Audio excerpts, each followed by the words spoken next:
بسم اللہ الرحمن الرحیم. In the name of Allah, the Beneficent, the Merciful. ایک تفصیلی روایت کافی بڑی وضاحت کے ساتھ اللہ کے نبی صلی اللہ علیہ وسلم نے بتلائی ہے. حضرت ابن عباس رضی اللہ تعالیٰ عنہما سے روایت ہے کہ رسول اللہ صلی اللہ علیہ وسلم نے فرمایا،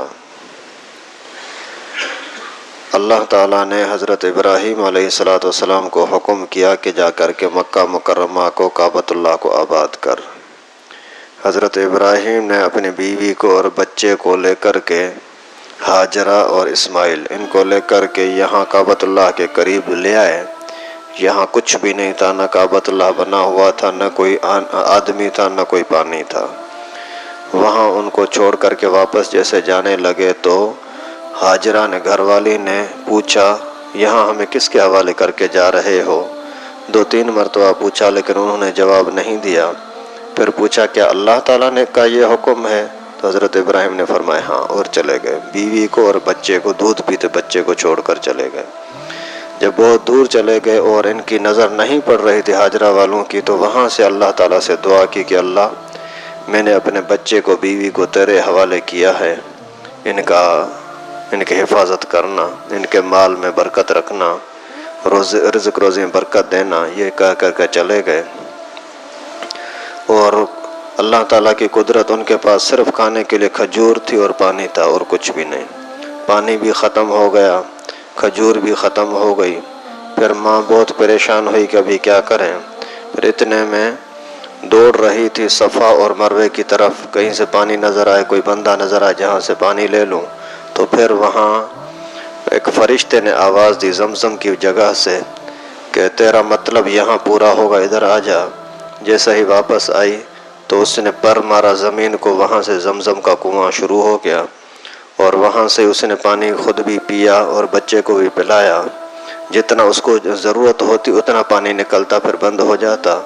اسی پر رسول اللہ صلی اللہ علیہ وسلم نے فرمایا، کاش کہ ہاجرہ اس کو نہ روکتی، اپنے ہاتھوں سے نہ بھرتی، تو یہ چشمہ جاری ہو جاتا جو پوری دنیا کو ملتا. مقصد یہ تھا کہ اس نے جب جتنی اپنی ضرورت کے مطابق اٹھایا تو آج بھی ضرورت کے مطابق ہی نکلتا ہے.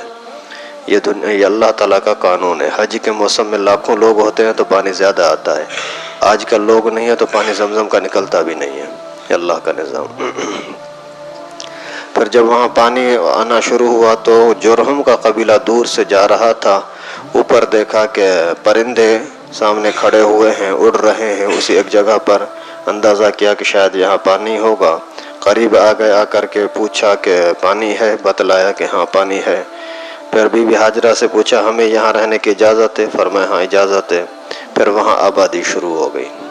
اسی طرح سے اسماعیل بڑا ہوتا گیا اور چلتے چلتے حضرت ابراہیم علیہ السلام آتے رہتے تھے، پھر چلے جاتے تھے. اسی دوران پھر حضرت اسماعیل کے ذبح کا واقعہ بھی ہوا. پھر حضرت ابراہیم علیہ السلام پھر واپس چلے جاتے تو جرہم قبیلے کی ایک عورت کی ساتھ شادی ہو گئی حضرت اسماعیل کی. اور پھر حضرت اسماعیل کی اماں ہاجرہ کا وہاں انتقال بھی ہو گیا. اس کے بعد پھر حضرت ابراہیم علیہ السلام وہاں آئے تو پوچھا گھر میں آ کر کے کہ اسماعیل کہاں ہیں؟ بتایا کہ وہ کہیں شکار پر گئے ہوئے ہیں، شکار لائیں گے تو وہاں پھر کھائیں گے پیئیں گے. پوچھا کہ بتا کیسا گزر ہو رہا ہے؟ بتلایا کہ گزر اچھا نہیں ہے، بڑی پریشانی ہے. تو حضرت ابراہیم علیہ السلام نے فرمایا کہ جب وہ آئے تو میرے ان کو سلام کہنا اور اس کو کہنا کہ اپنی چوکٹ تبدیل کر دے، دروازے کی چوکٹ تبدیل کر دے. حضرت ابراہیم جیسے واپس آئے تو اس کے آثار سے خود ہی محسوس کیا. اسماعیل نے پوچھا کہ کوئی مہمان آیا تھا؟ بولا ہاں اس طرح کا خوبصورت بندہ ایک آیا تھا. بولا کیا پیغام دیا؟ بولا یہ پیغام دیا کہ اپنے دروازے کی چوکٹ تبدیل کر دے. اس کو بتلایا کہ یہ میرا ابا تھا اور اس نے مجھے فرمایا ہے کہ اپنی بیوی کو طلاق دے دے. طلاق دے دی.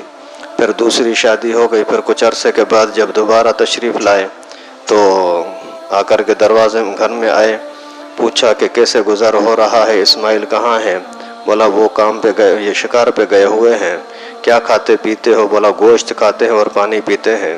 حضرت ابراہیم نے دعا دی کہ اللہ ان کے گوشت اور پانی میں برکت دے اسی وجہ سے علماء نے لکھا ہے کہ آج تک کعبۃ اللہ میں مکے میں جتنا بھی آپ گوشت کھاؤ آپ کا پیٹ خراب نہیں ہوگا۔ اور پھر فرمایا کہ کیسے گزر ہو رہا ہے؟ بولا بہت اچھا ہو رہا ہے۔ فرمایا ابھی جب آئے اسماعیل تو میرے اس کو سلام کہنا اور اس کو بولنا کہ اپنے گھر کی چوکٹ کو محفوظ رکھے، اس کو توڑے نہ۔ اور اس طریقے سے یہ پھر سلسلہ چلتا رہا۔ پھر ایک مرتبہ حضرت ابراہیم علیہ السلام تشریف لائے تو پوچھا کہاں ہیں؟ بولا شکار پر ہے۔ حضرت ابراہیم وہاں تشریف لے گئے، دیکھا کہ وہ تیر وغیرہ بنا رہے تھے شکار کرنے کے لیے۔ فرمایا کہ ایک کام ہے تیرے ساتھ بیٹا، میرے ساتھ کام کرو گے؟ انہوں نے عرض کیا کہ ابا جان ضرور کروں گا۔ بڑے پیار محبت کے ساتھ باپ بیٹا ملے، کئی سالوں کا فاصلہ تھا۔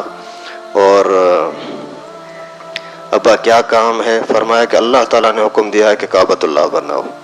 پھر کعبۃ اللہ بنانے کے لیے کام شروع کیا تو اسی جہاں کعبہ ہے یہاں تھوڑی سی زمین اوپر تھی، ٹیلا بنا ہوا تھا اور اسی کے اوپر بادل تھا جس سے اندازہ ہو رہا تھا کہ یہاں کعبۃ اللہ ہے۔ اور ایک فرشتہ سانپ کی صورت میں آیا، اسی نے آ کر کے پورا یوں لکیر کر کے اور جگہ بنا دی کہ اس جگہ پر کعبۃ اللہ بنانا ہے۔ پھر انہوں نے کعبۃ اللہ بنانا شروع کر دیا۔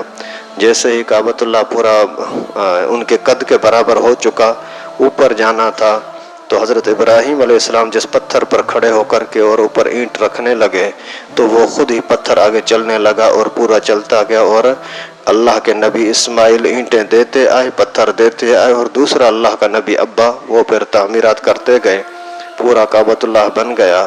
کعبۃ اللہ بناتے جا رہے تھے اور دعائیں کرتے جا رہے تھے، اے اللہ ہماری طرف سے یہ خدمت اپنی بارگاہ میں قبول فرما، اے اللہ تو ہی سننے والا اور جاننے والا ہے۔ یہ پوری ایک ہی حدیث مبارک ہے۔ ابھی اس کو ٹکڑے ٹکڑے کر کے سنانے مزہ نہیں تھا، تھوڑا سا ٹائم لگ گیا، لیکن ایک پورا منظر، پورا واقعہ اللہ کے نبی صلی اللہ علیہ وسلم نے تفصیل کے ساتھ اسی ایک حدیث میں بتلا دیا ہے۔ اب اس حدیث کے اندر کافی ساری باتیں سمجھائی جا رہی ہیں، خصوصاً یہ کہ توکل اللہ کی ذات پر رکھو، کسی اور پر نہیں۔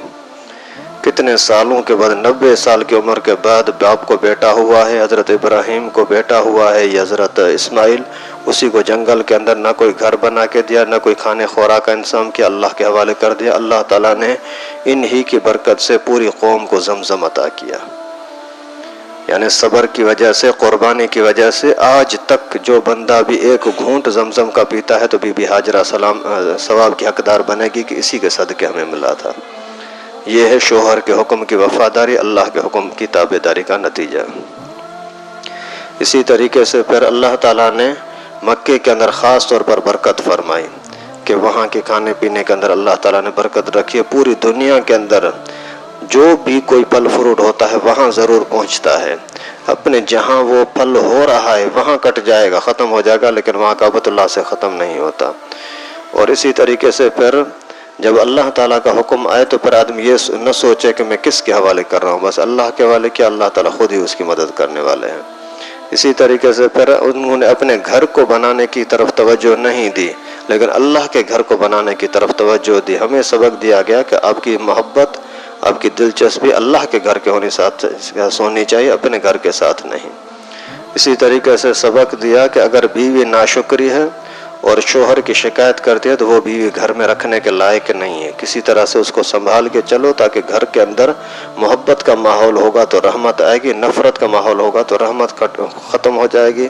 جب رحمت ختم ہو گئی تو پھر گھر کے اندر سکون نہیں آ سکتا، نہ بچے آپ کے لیے رحمت کا، محبت کا ذریعہ بنیں گے، نہ ہی پھر گھر کے اندر اللہ کی طرف سے کوئی رحمت کے فرشتے آئیں گے۔